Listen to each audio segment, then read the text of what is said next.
तो सुख का अनुभव कराएगा।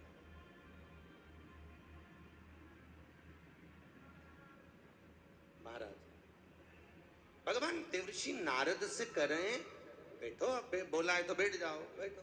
और बोलो, भगवान विष्णु की आंखों से आंसू गिर गए सुनते ही, निंदा सुनते ही शंकर जी की।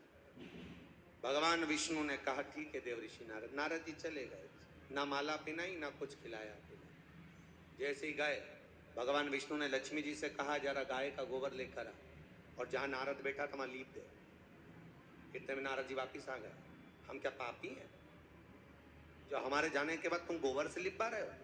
भगवान बोले नारद ऐसी बात नहीं है। तो फिर क्या बात है? देवर्षि नारद बोले क्या बात है? भगवान विष्णु कहते तुमने शंकर की निंदा करी है, तुमने शिव की निंदा करी है। निंदा करने वाला और निंदा सुनने वाला, दोनों में महापापी कौन होता है? जम के बोलो जरा। सुनने वाला। बहुत बढ़िया, चलो सूरत वालों को ये मालूम है। निंदा करने वाला और निंदा सुनने वाला, दोनों में महापापी है सुनने वाला। तो नारद ने निंदा करी और सुनी किसने थी? बोलो बोलो जम के। भगवान विष्णु ने। तो भगवान विष्णु को दुख इस बात का है कि नारद तू तो गिरा, साथ में हमको भी नरक में ले गिरा, तू तो गिरा। भगवान विष्णु ने लक्ष्मी जी से कहा लक्ष्मी सुनो, तुम भले गाय के गोबर से लीप दो परंतु भोगना तो पड़ेगा। फिर वही भोगने वाली बात आ गई, भोगना तो पड़ेगा। लक्ष्मी जी बोली ऐसा क्या हो गया? लक्ष्मी जी जैसे ही पूछी, भगवान नारायण ने कहा लक्ष्मी देवर्षि नारद ने शंकर की निंदा करी है, सारे देवताओं की निंदा करता चल जाता पर शिव की निंदा करी है, इसलिए भोगना पड़ेगा। देवर्षि नारद यहां से चले। इनका अभिमान मिटाने के लिए भगवान तुरंत लीला रची और भगवान विष्णु ने एक सुंदरपुरी का निर्माण करा। जहां का राजा था शीलनिधि, उसकी कन्या का स्वयंवर था और कन्या का स्वयंवर हो रहा है। वहां देवर्षि नारद ने पहुंच, सबकी शादी हो गई, मैं कुंवारा रही, बस मेरी भी शादी।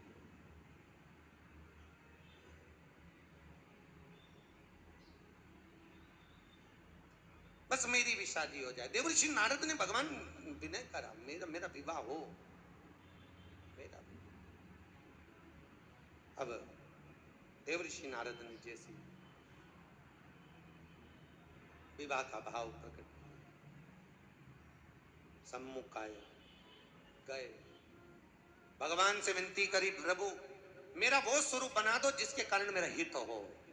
भगवान ने उनको बंदर का मुख बना दिया। सभा में जाकर बैठे, कन्या माला लेकर नारद जी की साइड गई नहीं जहां नारायण बैठे, क्योंकि नारायण की तो लीला थी, नारद को तो केवल सबक सिखाना था। और नारद जहां बैठे थे वहां पहुंची नहीं। भगवान नारायण के गले में उस माया ने माला को पहना दिया। भगवान लेकर चले गए। देवर्षि नारद को क्रोध आ गया, तुमने मेरे साथ छल करा, मेरा बंदर का मुंह बना दिया, मेरा बंदर का मुख। भगवान नारायण बोले देवर्षि नारद तुम्हारे बंदर का मुख तुम्हारे कारण बना है।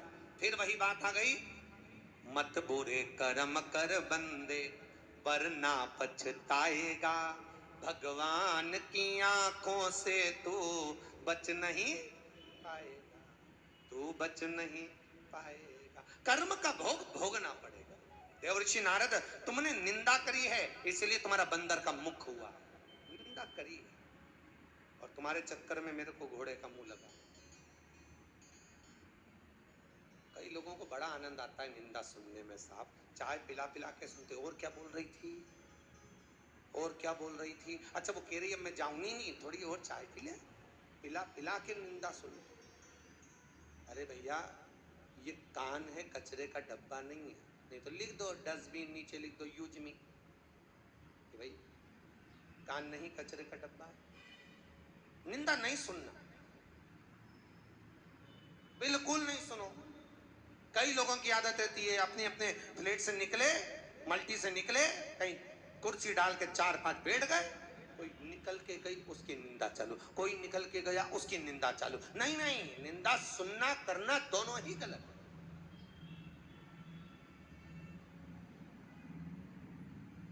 दोनों ही गलत है। ना सुन,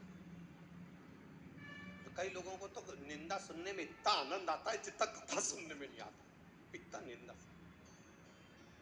2 बजे से बैठेंगे तो भी जाने का मन नहीं होगा, और बैठ बैठ और बैठ और सुन और सुन और सुन। अब देवऋषि नारद आंखों में जल भर लिए, नैनों में अश्रु भरा देवऋषि नारद के, रो रहे हैं देवऋषि नारद, मैं क्या करूं, मुझसे गलती हो गई, मैंने गलत काम कर दिया, जो मैंने निंदा कर दी, अब मैं करूं क्या। तो कहा चंद्रभागा नदी के तट पर जाओ, बालू रेत का शिवलिंग बनाओ, उसकी पूजन करो, अर्चना करो और उसका स्मरण करो।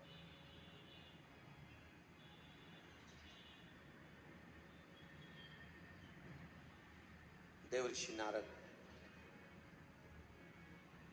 बालू रेत का शिवलिंग का निर्माण करे, चंद्रभागा नदी के तट पर भगवान का भजन करे, स्मरण करे।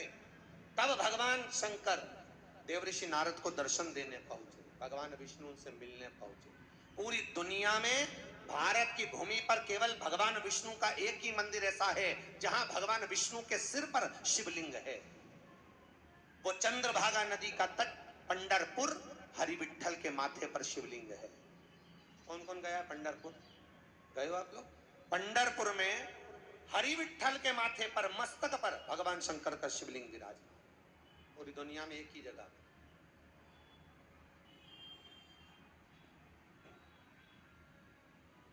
जहां पर भगवान हरि विठल कमर पर हाथ रखकर खड़े हैं और उनके मस्तक पर शिवलिंग विराजमान।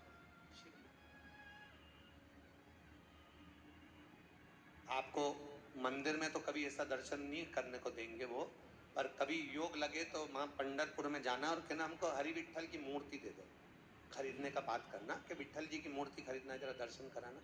तो वो पीतल की मूर्ति आपको आप खरीदने का प्रयास करना, देखना उसको, तो उसके मस्तक पर आपको शिवलिंग का पूरा दर्शन होगा, पूरी जलाधारी जैसा शिवलिंग होता है, जलाधारी वगैरह सब कुछ उस पर मिलेगा, सब कुछ। क्योंकि भगवान विष्णु ने भगवान शंकर को वहां सिर पर बिठाया, मस्तक, आप मेरे मस्तक पर बैठ जाइए।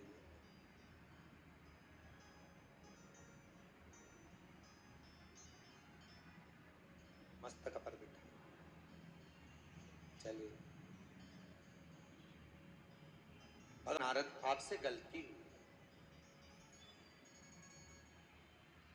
अब आप मृत्यु लोक में जाकर जो भगवत स्मरण आपने किया है उसके बल पर शिव की अर्चना कर कर आप वापिस देवलोक में आए। तब देवऋषि नारद वापिस देवलोक में पहुंचे हैं, वापिस।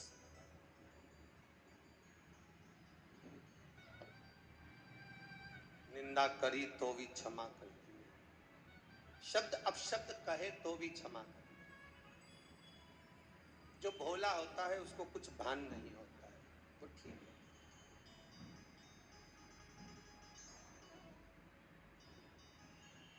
देवऋषि नारद चले,